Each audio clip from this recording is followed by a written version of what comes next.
And we're talking about the fact that you've taken not 7, but 9 listings in the last 30 days. And we're going to share with the audience how in the world you were able to do that. But before we get into that, just share with the audience, how long you've been actually in real estate and the market in which you sell real estate. Yeah, well, I appreciate you having me. Um, Sorry about that, Brandon. No I worries. appreciate you having me. I sell real estate in the Rockford, Illinois market. Not many people really know where that is, but it's the second biggest city in Illinois. And I've been licensed for 3 years. It's my Okay. third year. Awesome. So this is your third year. And so, Tony, what I want to really focus on is there's a lot of agents within their first 3 to 5 years that watch the show. And so I want to talk them through your progression because, like you and I were talking about, it wasn't like all of a sudden you flipped a switch 30 days ago and bink, all of a sudden it was like magic. You got 9 listings in the last month. That is not what happened. You agree? Yeah, 100%. Yeah. So I want to help people understand, okay, how did you get to this point? And then certainly we'll talk about what you're doing now and how you're finding, we'll get into all of that for the audience that are listening or watching. I promise we'll get into all of that. But first, go back, 3 years and share with the audience, Tony, what things were like for you as a brand new agent. What were some of the early learnings? What were some of the early mistakes that you made? What were some of the things that if you were looking back on it, that you say, man, I had no idea what I was getting into. Share with us what it was like being a brand new agent. Yeah, well, in order to do that, I'll just go a little bit into my background. At the time, when I originally got licensed, I was working at Target, and then I worked at Amazon. And how I did that was I just worked a really heavy loaded schedule of like 12 hours a day for 3 days. Then I had 4 days to work on real estate. So that's kind of how I entered into the business was 3 days working a basically full-time job, 12 hours a day, 4 days on with real estate. And I actually knew about you very early, like probably back in 2021. So I've known about you and your coaching, everything like that for a long time. But I guess what I didn't know, like everybody says when you interview them, is that I didn't know that this is a prospecting sales, outbound prospecting sort of business. I thought just like everybody else that we were gonna get in, we're gonna get a ton of leads thrown my way, and my brokerage is gonna take care of me. And that's just not the case at all. You really like have to make this, almost your life. If you're breathing and you're not talking about real estate, you're not really doing it right. That's basically what my philosophy's been. Let me ask you a question because you're right. I mean, every single person says the exact same thing, so it must be true, which is I thought I was going to get my license and somehow, either my broker was going to give me leads or somehow I didn't realize that I was actually entering into a direct outbound sales industry. Why do you think that people, A, don't know that? And B, why do you think for you, what led you to believe that, okay, I'm going to get my license and my broker's going to take care of me? Like, where did that thought process mindset come from? Well, I think just the idea of real estate, not to sound funny, but it's just very sexy and Yeah. everybody gets into it. They see, every realtor, I think you'd probably know 5 or 10 realtors that have a white Mercedes in town. Everybody kind of, they act a certain way, they carry themselves a certain way. I even had people hitting me up when I first got started, and I had Brandon, I didn't have any money, and they were hitting me up, you know, telling me how good I was doing and oh, you're big time now and all this stuff. Well, that wasn't the case. I was still throwing packages at Amazon into an airplane and making barely any money. But I think that's one of the reasons why people think that it's very easy getting into. And I just think that people don't really understand because the barrier of entry in real estate is so low, like how much effort it takes to actually be a successful realtor. Anybody can be a realtor, but as far as actually succeeding, it takes a ton of work. So I It's think super just rare. yeah, it's It's very ex- rare. it's very rare to find an agent that actually is successful. I mean, to your point, I mean, I think what you were saying, I don't want to put words in your mouth, but let me clarify what I think you just said, which is the reason why people getting into the industry look at other people in the industry that are putting on a front like they are succeeding, but really they are not, which leads everybody to believe like, okay, well, if I know her, she ain't that great. Look at her. She's smashing it. Look at, dude, Tone. I know that dude from back in the day. Look at him. He's smashing Yeah. it, which is what you're saying leads everyone to believe that real estate is very easy and it's a very easy path to make a lot of money. Is that what you were saying? Yeah, I mean, I've even had people jokingly ask me for money at the beginning, you know, Yeah. and they might have been serious or whatever, but like I think it's just a funny kind of concept that everybody thinks as soon as you get in that you're just automatically crushing it. It's so interesting. And I think social media makes that a problem. And I think it is a problem. You know what I mean? It's like, and I've said this for a long time, and it really, really, and I don't mean it to upset people. I just do it to challenge people. But I really believe that, you know, real estate has been glorified to be this sexy business. And so people that get into it are more interested on how to look successful than actually doing the things to become successful. What I mean by that is this. I am not shitting you. There are people that get their real estate license and immediately rent a Ferrari, rent a house, schedule a photo shoot in front of these things, and start to build this this character. And they've never even sold a house before. Yeah. And I've talked to them before. And so to your point, that's exactly what the problem is. And so all these other people thinking about getting in the industry, it's like, holy shit, did you see Janet? Janet just got her license. Look at her. She got a new Ferrari. Look at that big house. And it's all fake. It's all, yeah. I'll even tell you something funny. The very first month that I was in real estate, I caught one of your videos, probably one of the first videos I ever saw. You were setting appointments with FISBOs live or something. I'm like, what is a FISBO? I don't even know Mm. what that is. So I just watched the video and I actually got on the phone the next day and I set my first ever listing appointment with a near $1 million dollar FISBO. I went on the appointment and completely bombed. But the point of me bringing that up is I literally would not have known how to service these people. But as soon as I got in the business, within 30 days, I had a basically $1 million listing appointment that I didn't know how to service. So to our point, that's how easy the barrier of entry is. That's right. But That's I exactly right. digress on that. Yeah. Yeah. So as you get started, right? You find out, okay, wow, nobody's going to save me. Like my broker's not going to save me. People I know aren't reaching out to me to just buy and sell houses. Well, what did you do in the early days to generate business, to get leads, to acquire new clients? Maybe some of the things that worked and maybe some of the things that you tried that didn't work in the early days. Yeah, so I would say I was really early on actually into cold calling, like outbound prospecting. I actually did that directly from the beginning, but it wasn't at a consistent level to be very, but I guess to our point here in the conversation was that was directly because I was learning from your videos long before I Mm, ever became a student. got it. So I just looked up how to be better at real estate, and for some reason, one of your videos came up, and it was just talking about outbound prospecting. So that's what I did, and I did a lot of circle dialing. But at the time, I didn't have a dial or anything like that. I was literally just hand dialing circles, which now it just seems so funny to me that I thought that that was the way to go. Calling FISBOs and things like that. That's kind of how I got started. Cool. Let's unpack that for a second. So, um, you deserve a lot of credit for doing some self-reflection, some work before you got into the business to say, okay, let me do some due diligence before I get into this business. Most people don't, right? And so you had a head start to say, okay, I know I've got to play some offense. I know I need to do some outbound prospecting. I know that I have to go out there and initiate conversations because if I wait around, ain't nobody calling me. No. Now to that point, a lot of agents, I think, would say, turn that off. A lot of agents would say the same thing, but they don't have any success in it. And so quickly they get discouraged and then they say they deem it not to work.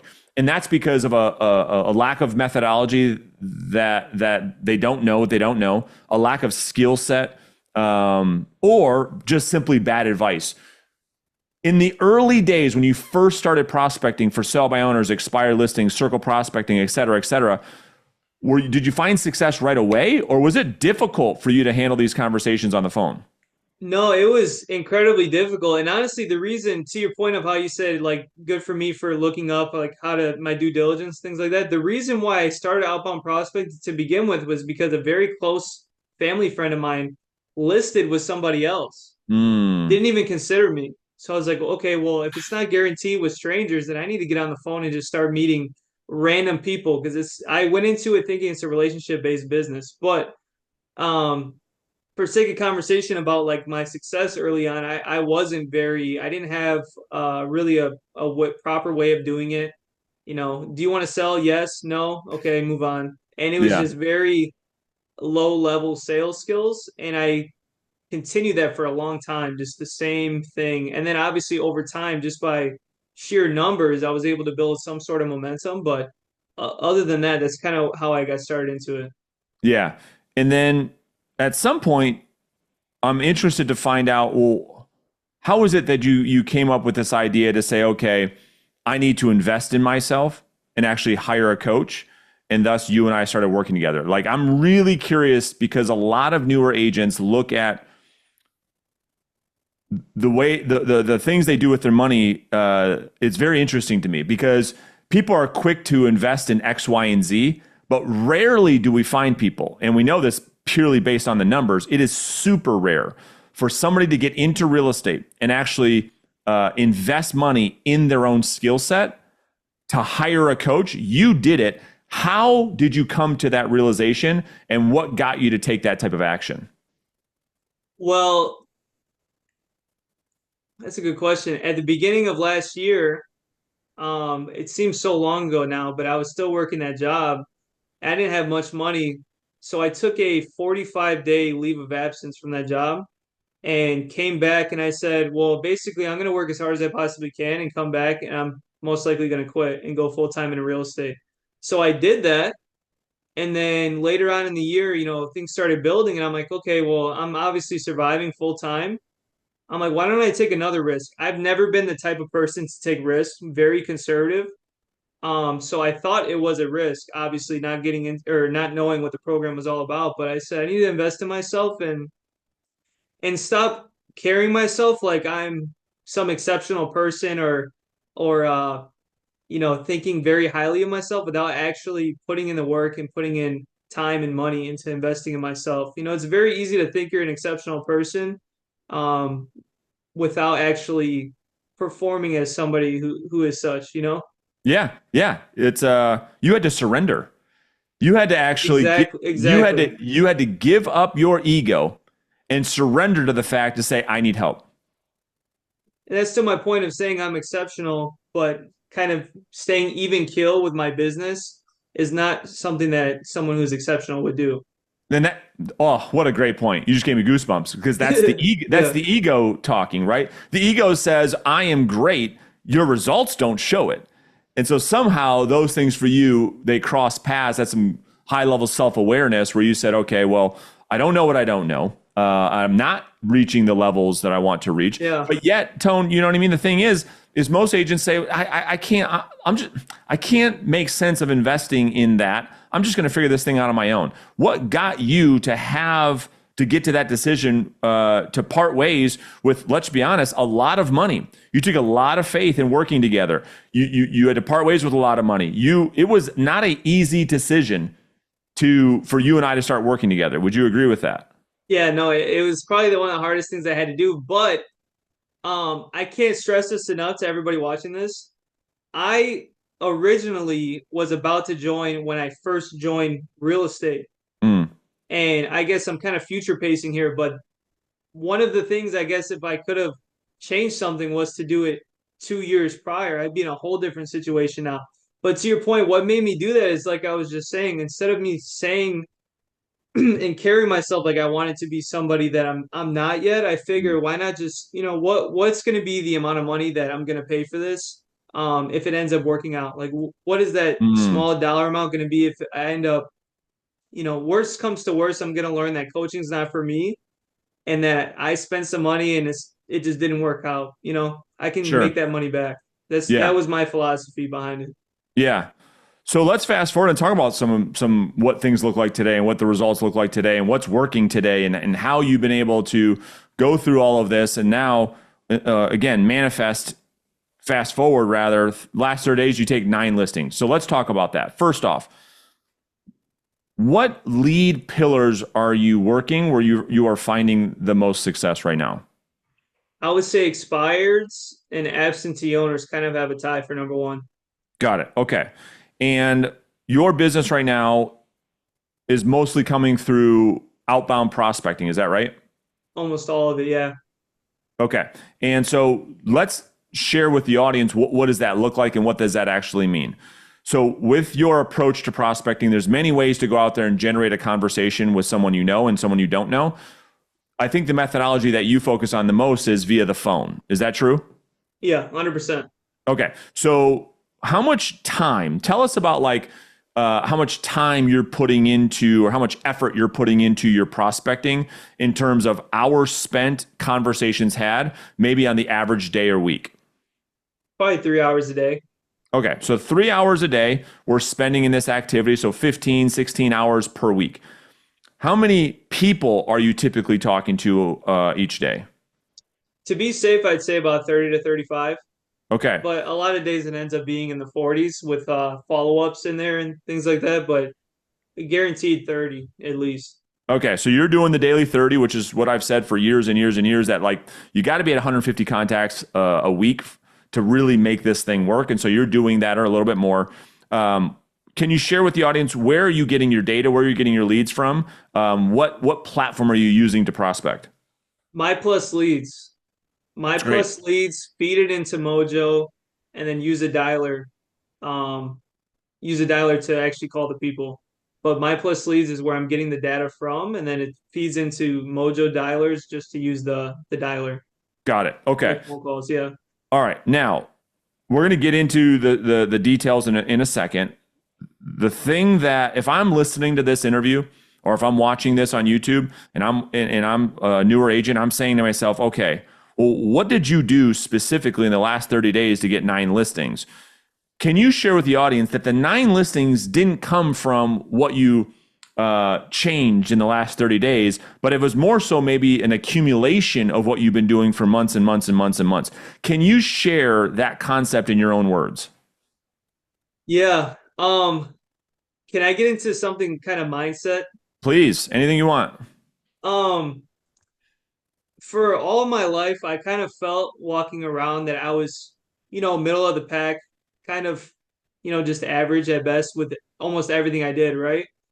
So I told myself, if you want to be capable of somebody that does a lot of business, you need to start thinking that you deserve it. So the first thing that I did was really just before I really started this process of taking the 9 listings kind of like a month or two ago, I was already in the mindset that I'm someone that does this much business already. Mm.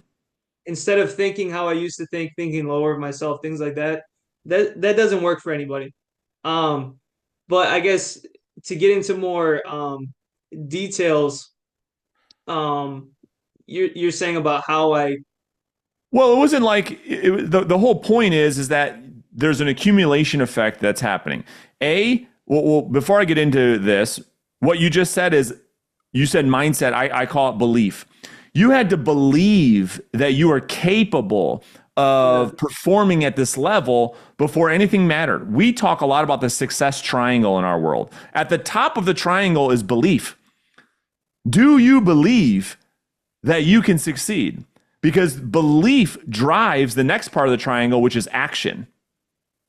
And how much action you take. In your world, you're making 30 conversations a day. You're prospecting 3 hours per day. And then on the third part of the triangle is skills. Well, watch, to your point, this is what you're saying. This is what I want the audience to take away, Tony, is without the belief, that person doesn't take any action. Without taking any action, your skills suffer. And as a result, you get no results. And so everybody wants to start backwards. They want to start with the skills first. Let me try to learn everything. Then I'll make a phone call and then I'll strengthen my mindset. Wrong. Ain't never going to happen. Starts with the mindset and the belief. Once you are convicted that you can do this, then you start to take action. Through action, learning's in the doing, then you become really skillful. So That's, I think, what you were saying. 100%. Yeah, I had to change who I was mentally before any of this could happen. Yeah, 100%. Be, do, have. You must become somebody you are not, right? In order for you to do some shit that you weren't doing before, to Yeah, have some shit that you didn't have before. yeah, 100%. All right. Now, thank you for that. Makes total sense. Now, my point is the 9 listings probably came from a pipeline that you built.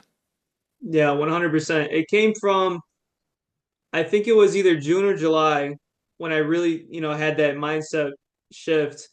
I brought out a big calendar, and every time I went to the gym was a black circle. Every time I prospected for 3+ hours, 30+ contacts was a red X. And that month was completely perfect, flawless month. Um, and I averaged 40 contacts a month 40 for, contacts a day, you mean? yeah, I'm sorry, yeah, 40 contacts a day for that entire month. And that was for So June. hit the 3 hours, hit the 40 contacts a day, hit the gym 5, 6 days a week. So across the board was a flawless month. And July followed it up with nearly again a flawless month. And then, we're still rolling here. So but yeah, it came from a lot of follow-ups. Some of them were fresh, expired, just first call, Yeah. first set appointment. But yeah, a lot of them were from follow-ups from 2 months ago.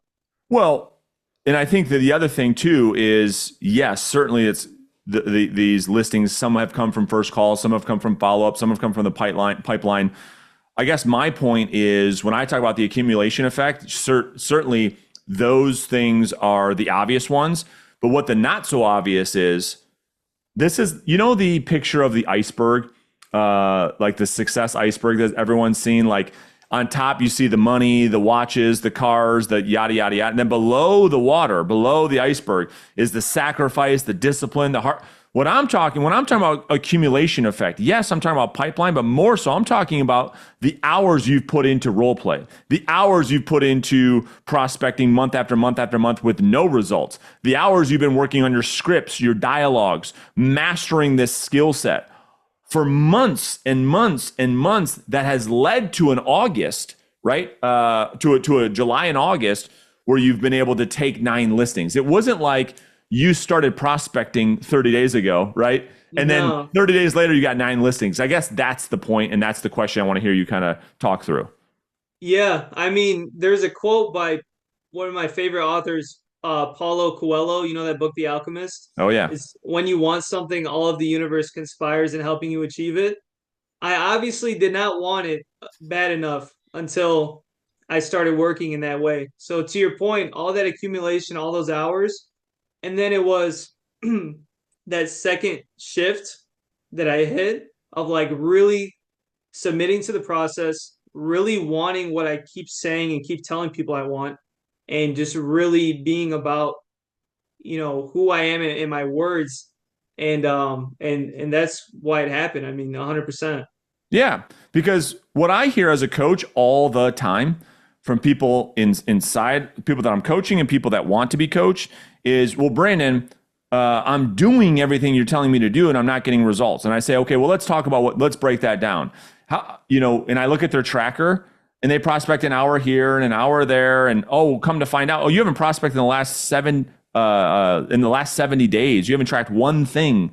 And so it's amazing that you talk about how consistent you are, because that's the key thing. You're doing 30, 40 contacts per day versus the person says, well, I called 10, 12 people in the last couple of weeks and I didn't get any listings. This thing doesn't work.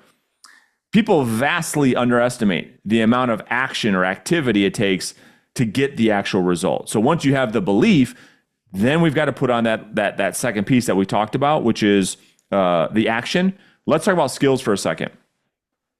So when you are on the phone, you have, in the work that you and I have done together, you've learned a lot of different skills, techniques, methodologies. Are there one or two, maybe you would call them scripts or techniques that you've learned that you really, really find to be beneficial when you're on a prospecting conversation over the phone? Yeah, I think perfecting your pattern interrupt And for those of you that don't know, it's just disrupting the normal cues of how a normal salesperson would call somebody as far as a cold call conversation, just perfecting that, maybe even making it a little bit of a tongue-in-cheek sort of intro, That's right. like a little bit funny, a little bit charismatic, lowering people's guard. That's been my number one most important thing I think to learn, because honestly, you can make some sort of mistakes throughout the phone call, but if you get that right, you can stumble your way into figuring things out later. And then I think just um really knowing what characteristics qualify a lead, and why those are leads that you should put into your pipeline versus leads that aren't. Because I was spinning my wheels for months and months, just putting everybody and anybody Mm, into my pipeline, and then you call them, and then they either curse you out or they act like they don't know you. This Tony, who's this? I never met you a day in my life. I think actually really taking your time to learn how to qualify a lead, because then you end up having 9 listings in a month where you're just calling these people. Oh, hey Tony, yeah. Oh, you want to meet tomorrow? Yeah, okay, let's do it. And it's a for sure listing that you're going to take.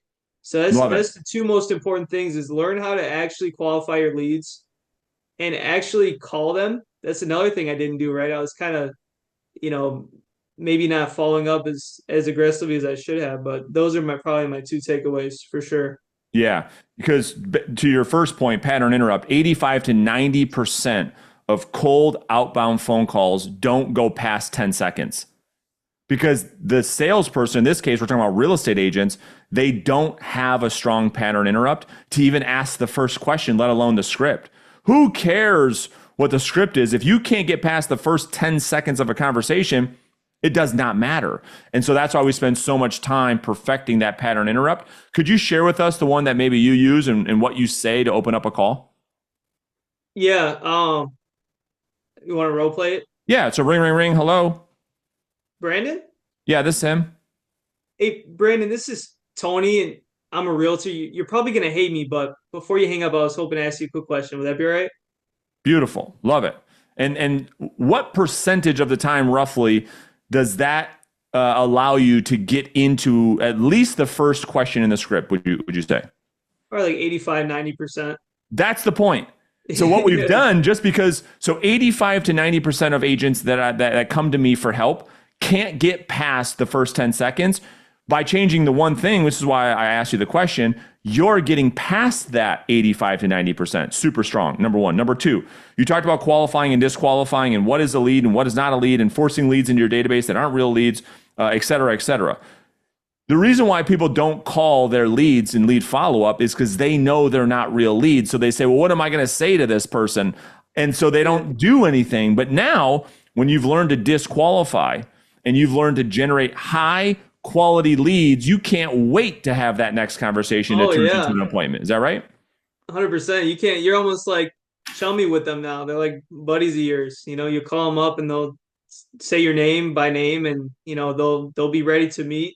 And they actually know why you called originally. They actually know what the purpose of you calling back is. So it's a game changer for sure. To Yeah, I your love point it. about the pattern interrupts, there was this guy that had no business, or he had no interest in doing business with me, but he stayed on the phone to tell me why he hated my pattern interrupt for 2 minutes. That's right. I love it. So, I mean, obviously he's not doing business with me, but it's funny that even the people that have no interest will still stay on the phone for even a stupid reason like that, to tell him or to tell me why he hated what I said. It's Yeah. just funny. It's interesting. I mean, you can't fight the science. You know what I mean? If you're talking to a human being and not a robot, it's going to work most of the time. Okay.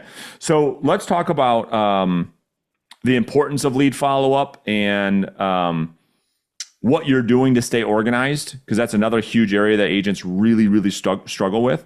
So when you are on a phone call and you've identified a high quality lead, I guess for context, can you share with the audience what we mean by a high quality lead, like what we look for? Yeah, you got their email. You know that they actually want to sell. You know that there's not anything, I guess, in the way of them making that happen. It's within the next 12 months that they want to do business. Obviously, how hot the lead is depends on the timeline. You have a clear cut reason that they want to sell that's not like I just want to make money, or actually like a reason like they're moving or anything like that.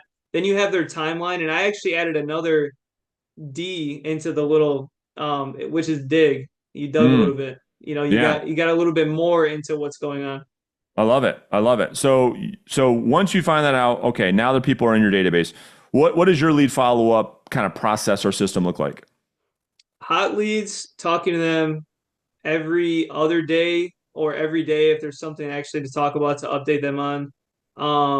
I'll throw people that are 6 to 12 months out or so into a nurture folder.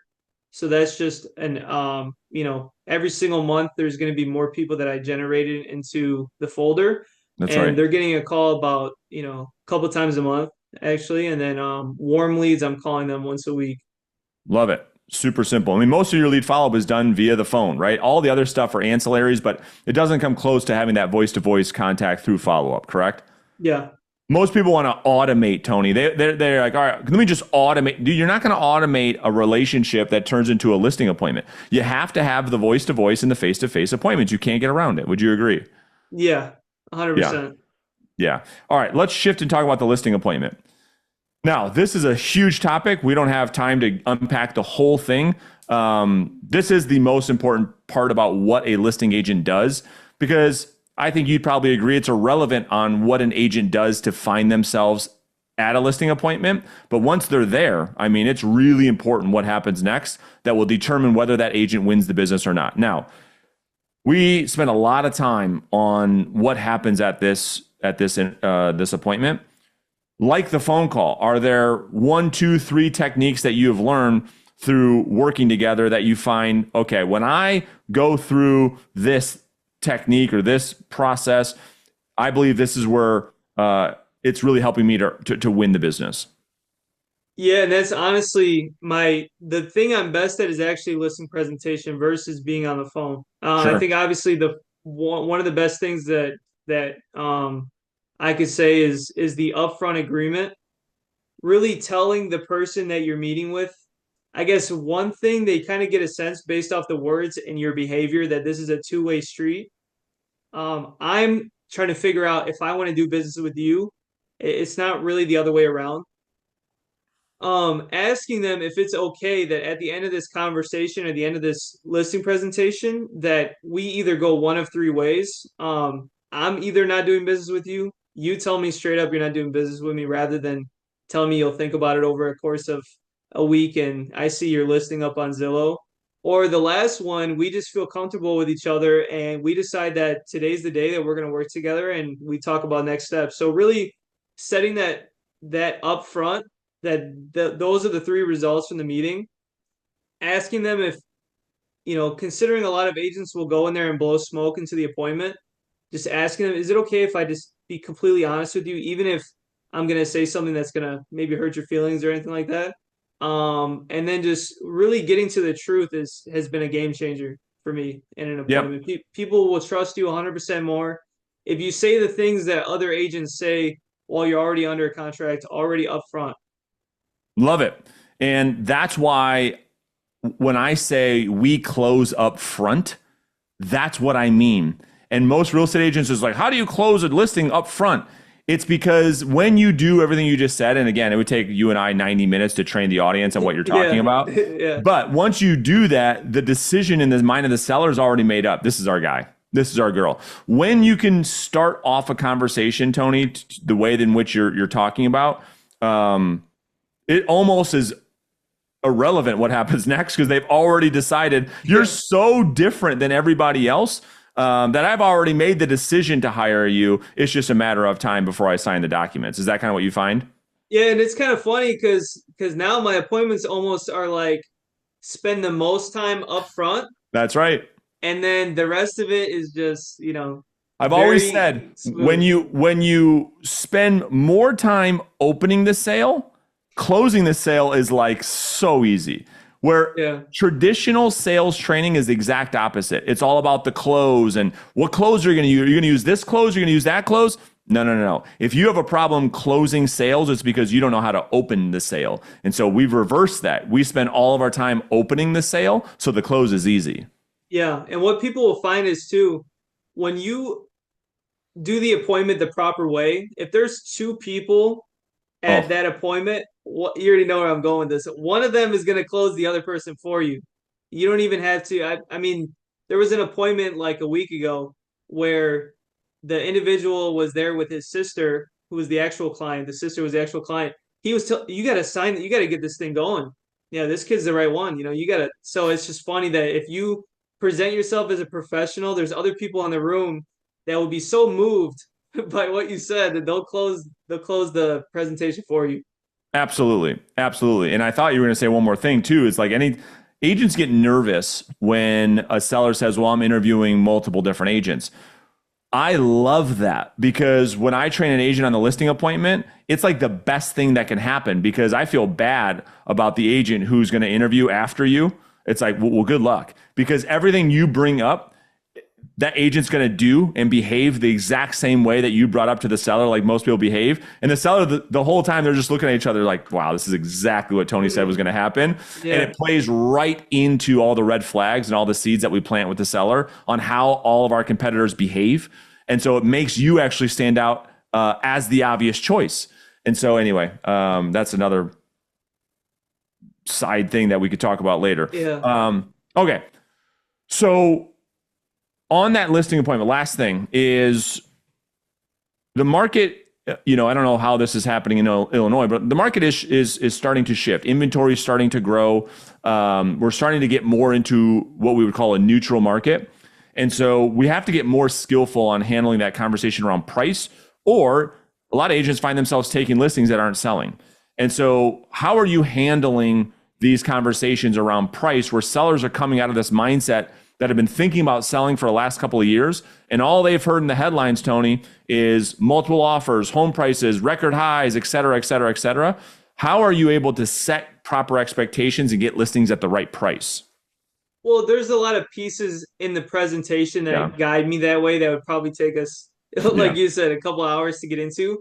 But it's really just about getting down to the truth, showing them the numbers, and then there's this little piece that a buddy of mine taught me about this. But basically, I present a least likely, a most likely, and a best case scenario. But the way I do it is on the presentation, there's a scale, right? So I'll say based off of all the numbers I've shown you, based off all of the comps, every information that you've received from me, where would you say that your home ends up? And I usually do it from a price per square foot perspective. Yeah. And where they circle, I'll say, okay, so this is where you feel that your home is worth, right? And it usually ends up being the exact same price that I was suggesting. Because after they've seen it, and obviously they're not going to sit there and calculate it, they see that they their perspective is the same as mine, and they feel the same way after they've seen the truth instead of overpricing the home and things like that. So that's kind of there's more to that Yeah. would take probably a lot of time to get into, but that's kind of how I go about it, is basically having them come to the truth on their own based off the stats that I've shown them versus us just getting into a conversation about overpricing something, or what do you guys prefer I listed at. That's not really how I go about it. Yeah, well, that's what I was kind of getting at. Rather than tell the person what they should sell their house at, we have a whole process we walk through, so the seller comes to it on their own, and Exactly. and we get them to come up with the right price through that process. All right. So if you can rewind the clocks, you go get licensed 3 years ago, all over again, and you've got the Tony right now sees that Tony 3 years ago who was working at Amazon, working two jobs. You could probably picture it, you could probably feel it. You're walking out of the testing center, and on your way to your car, okay, you see the Tony now. What would you tell that Tony walking out of that testing center that you wish you would have known when you got started? Well, I would have told him, hey, this Brandon guy, that you're watching. I'm not. I know people think, some a statement like this would be BS, but to tell you the truth, your program has absolutely 100% changed my life. I've hired my mom. It's changing my mom's life. I went from when I joined the program last year at 50K GCI, then I closed the year at 100 after joining your program, and then this year, obviously, we're into six figures again. Um, it's completely changed the trajectory of how my life's going to go. So I would tell him to get his ass on his computer and then book an appointment with you right away. because you're out here changing people's lives. I mean, I've gone on a cruise with people in your program for God's sakes. Like I've met people, like-minded people, so there's not really much more I had to say about it than that. Well, man, damn, hearing you say that, right? I mean, it's just certainly I appreciate it, but yeah, it's someone's life's work, right? Manifesting another person, and that's what I feel like we're all here to do. That's why we're all here on this planet, right? Is to serve others and just manifest in different ways. But I appreciate the kind words, and you have the hard part. You're the one there putting in the work and executing on what it is I'm asking you to do. And so as a result, you're getting these results. And so from a GCI perspective in your market, these 9 listings, how much in GCI have you been able to accumulate? I know you're already earning, a nice multi six figure income, but just in the last 30 days from a GCI perspective, what does that look like in totality? So these are all going to be on the market here pretty soon. So you're saying like what would that look like? 9 listings in my market? I mean, Yeah. one of them is a higher price. I mean, we're talking anywhere between 40 and 60,000 Yeah, it's GCI. great. It's amazing. It's Yeah. amazing.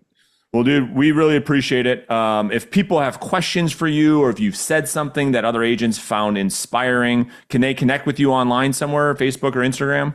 Yeah, 100%. They can I believe let me see what my Facebook's just Anthony Ramirez or Ramirez Real Estate on Facebook. But they can if you want, you can add my information in the link or something if you want me to email that to you.